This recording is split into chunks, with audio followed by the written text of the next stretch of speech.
I told you that there is a place in Italy that feels completely untouched by time, would you believe me?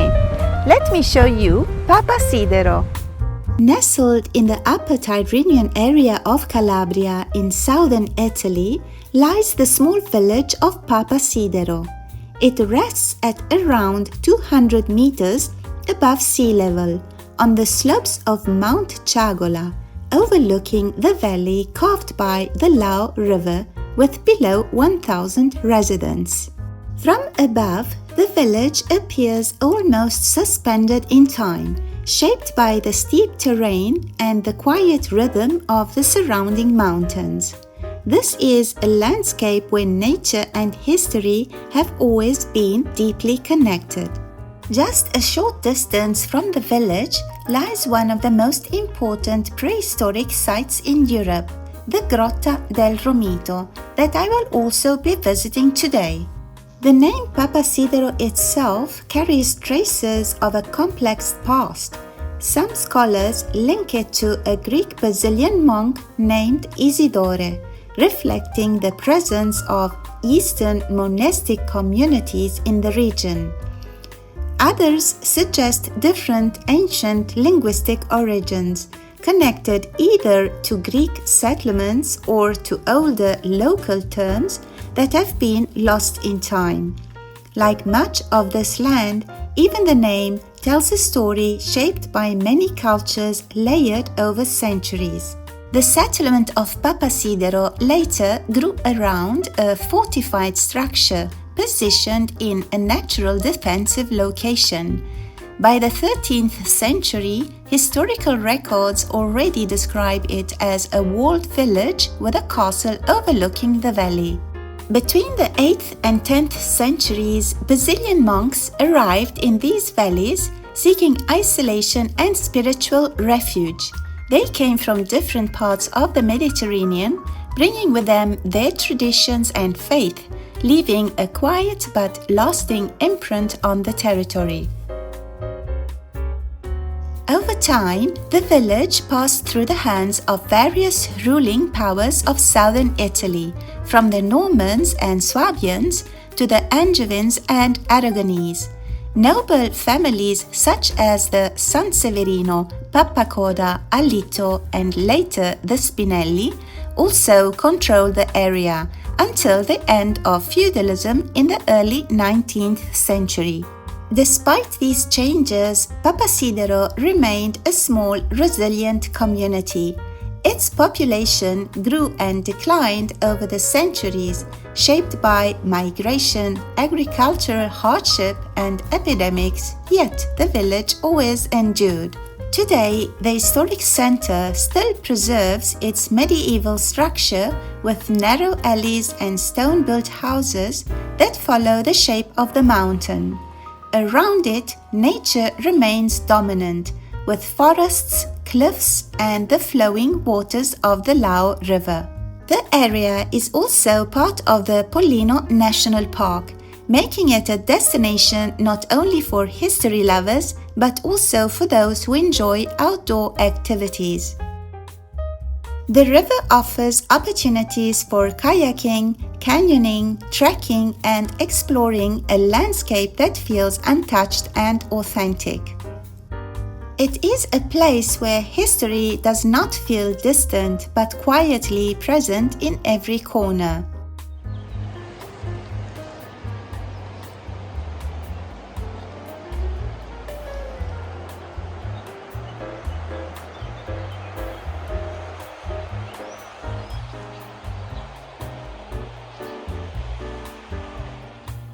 As I enter the town, one of the first practical points of reference we come across is a post office ATM.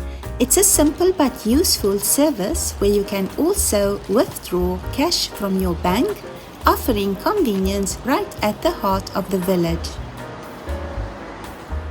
The first thing that gently accompanies you is the sound of the Lao River. It's one of those sounds that doesn't ask for attention but slowly becomes part of the atmosphere. On the left here, you come across Bar Spagnuolo. It's more than just a cafe. Inside, you'll find fresh pastries and coffee, but also a small tobacco shop and a local grocery corner. It's one of those multi-purpose places typical of small Italian towns where you can pick up not only a sweet treat but also the essentials for everyday life.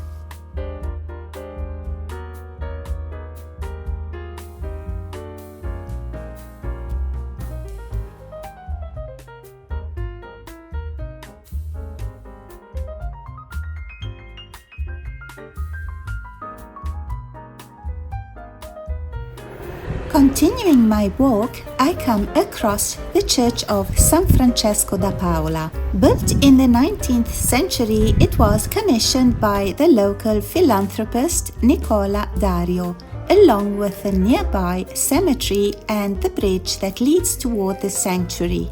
Inside, the church preserves frescoes that depict important episodes from the life of Saint Francesco of Paola, the beloved Calabrian saint. Further along, you come across the statue of Padre Pio, as in many of the towns here. It stands as a symbol of devotion and a quiet welcome for those arriving in the village. Often shown with open arms, it offers a moment of pause and reflection, reflecting the strong spiritual connection of the local community with the saint from Pietrelcina. Climbing up these stairs, you'll find a small fruit and vegetable shop. Alongside fresh produce, it also offers everyday grocery items, serving as a simple but essential stop for daily needs in the village.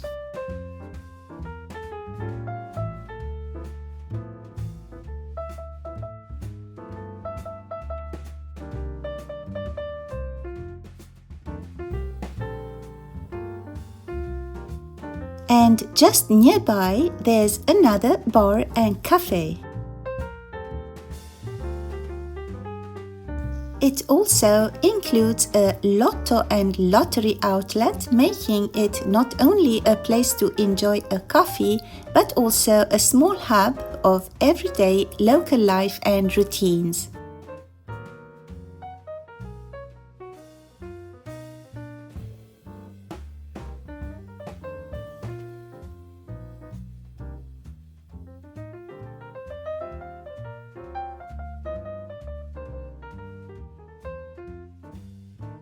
Further ahead, we find the bar Trattoria del Corso. Here, the very kind Mrs. Emilia prepares traditional local dishes with great care. Among them, you can find homemade fusilli, a typical handmade Calabrian pasta, along with a selection of cakes and homemade desserts. If you'd like to take a look at the menu, you can also visit her website at www.trattoriadelcorso.it and come over to enjoy this experience.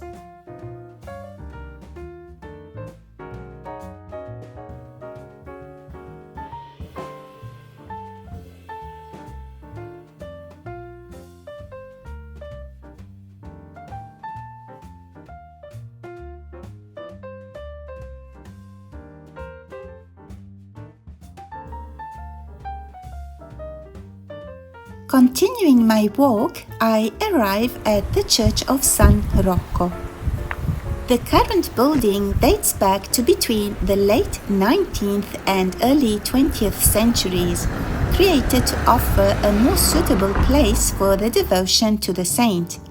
It replaced an earlier church from the 16th or 17th century, which once stood just a little closer to the town center.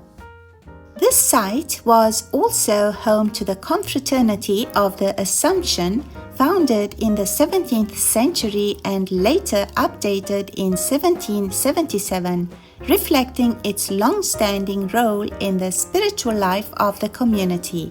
And now, heading further up, we reach the ruins of the castle of Papasidero.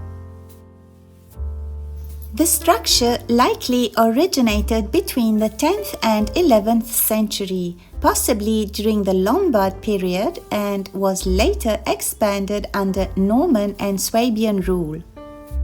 Its layout was roughly rectangular, and parts of the surrounding walls that once enclosed the village can still be seen today. Although time and events, including an earthquake in 1982, have partially damaged the site, traces of its defensive system remain visible, such as sections of the walls and areas once used for guard duties. As you can see, the ruins are easy to reach on foot through the historic center. Today, they offer a quiet atmospheric glimpse into the medieval past, along with wide, open views across the valley below, a place where history and landscape come together in a timeless way. From up here, the views are truly breathtaking. The valley opens wide beneath you, with a Lao River winding through the landscape, framed by the mountains and untouched nature. At the same time, you can look down over the historic center with its narrow streets and stone houses clustered along the hillside.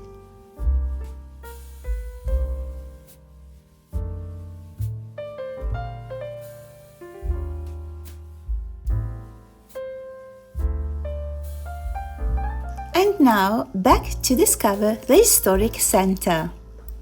Here, you'll also find charming places like this beautiful bed and breakfast, one of several in the village that welcome travelers passing through. Many visitors choose to stay here while exploring the area, especially for excursions along the river and in the surrounding nature, making the village a quiet but lively stop for those seeking both adventure and relaxation. Strolling through the historic center brings a sense of calm and stillness. The narrow lanes, stone-built houses, and quiet little corners create a relaxed atmosphere where everything feels unhurried, and the rhythm of village life moves gently in the background.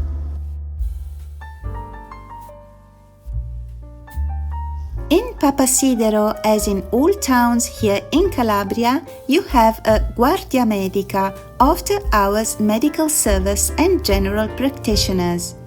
The nearest hospital to Papasidero, equipped with full 118 emergency services, is generally the Civil Hospital of Castrovillari, located around 30 to 40 minutes away by car.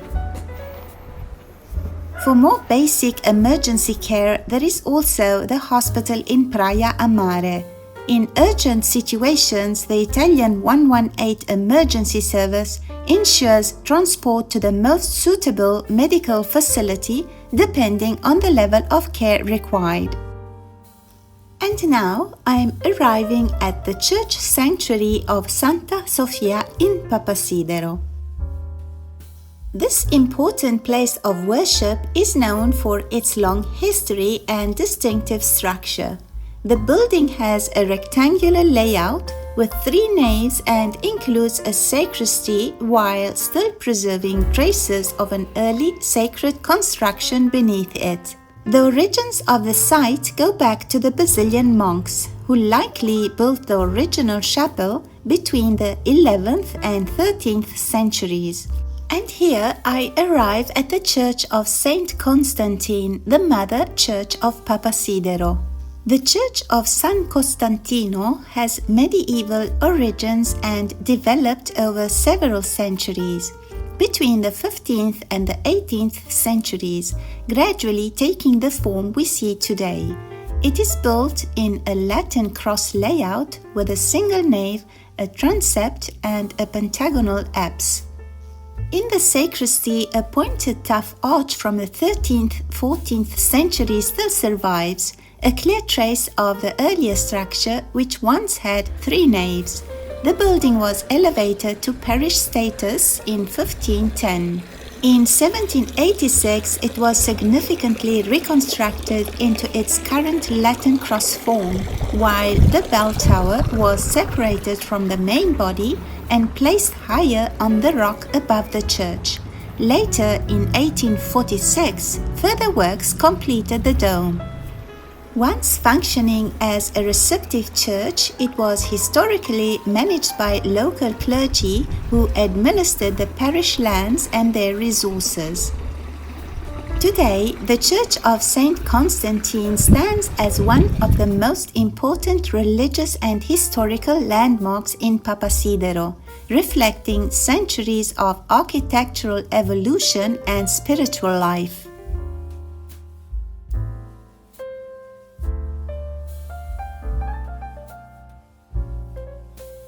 Papasidero can be reached in a couple of different ways, both offering scenic drives through the Calabrian landscape. One route begins from the State Road 18 near Scalea, following the SP3 for around 20 kilometers. Alternatively, if you're arriving via the A3 motorway, you can exit at Mormanno and continue along the SP3 for about 18 kilometers. Both options take around half an hour by car.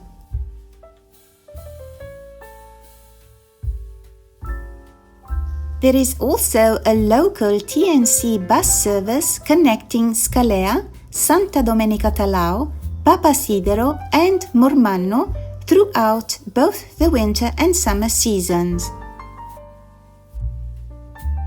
And here I arrive in Piazza Umberto I, the small central square of the village.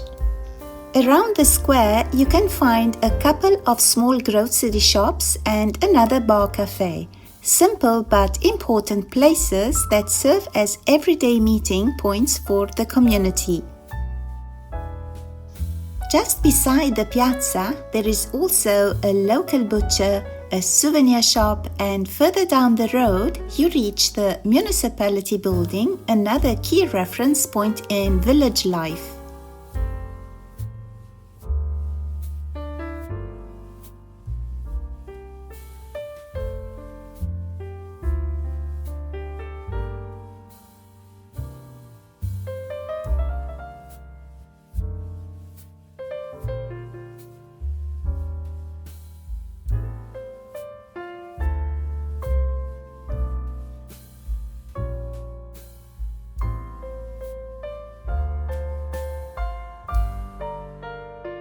And now I'm making my way along one of the most scenic spots in Papasidero, heading toward the sanctuary of Our Lady of Constantinople.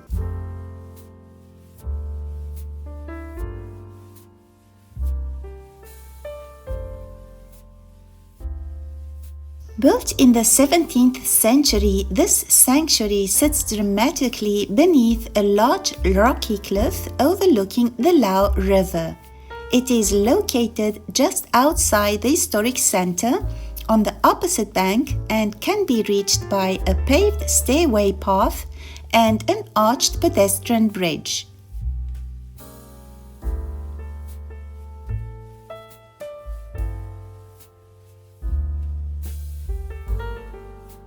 The current bridge dates back to 1904 and was constructed over an older medieval crossing known as the Rognosa Bridge, which still partially survives today.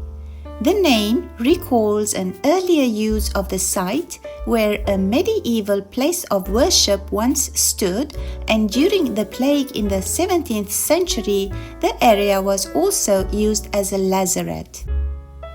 Over time, this sacred place became increasingly important. In the same period, Our Lady of Constantinople was declared patron saint of Papasidero, turning the sanctuary into a destination for pilgrims from across Calabria and nearby Basilicata. The sanctuary was later elevated to diocesan status on March 15, 2002 by Monsignor Domenico Crusco, further recognizing its religious significance.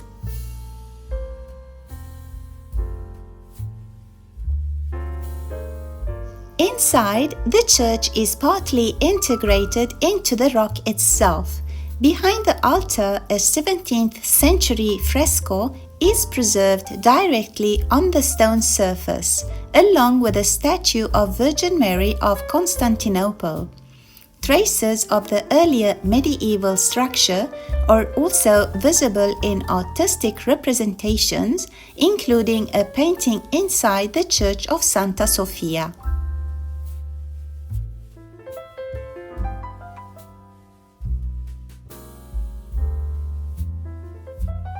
Today, the sanctuary of Santa Maria di Costantinopoli stands as one of the most striking places in the area, a blend of natural landscape, centuries of devotion, and architectural continuity set in one of the most panoramic corners of the Lao Valley. And here I am back in the historic center where I want to point out this small wooden structure, the tourist information point.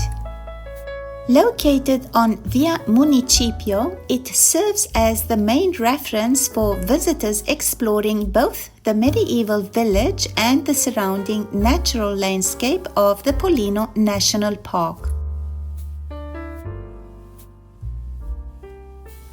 The office also provides information on the village's churches, the castle ruins, and offers support for outdoor experiences along the Lao River, including rafting, trekking, and other nature-based activities. If you'd like to experience an exciting quad bike adventure, visit Quad Calabria to book your tour.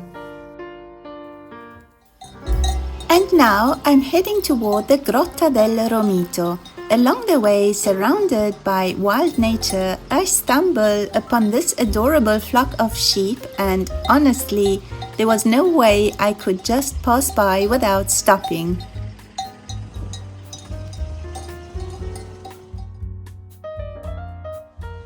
This place is truly spectacular. Right in front of the entrance to visit the Grotta del Romito, there is this bed and breakfast restaurant Grotta del Romito, a welcoming spot with a large terrace overlooking the surrounding landscape. Here you can enjoy traditional local dishes prepared with regional ingredients and also find a selection of local products to take with you. In addition, they also offer rooms, making it possible to stay overnight right next to one of the most important archaeological sites in the area, a simple and authentic experience surrounded by nature and history.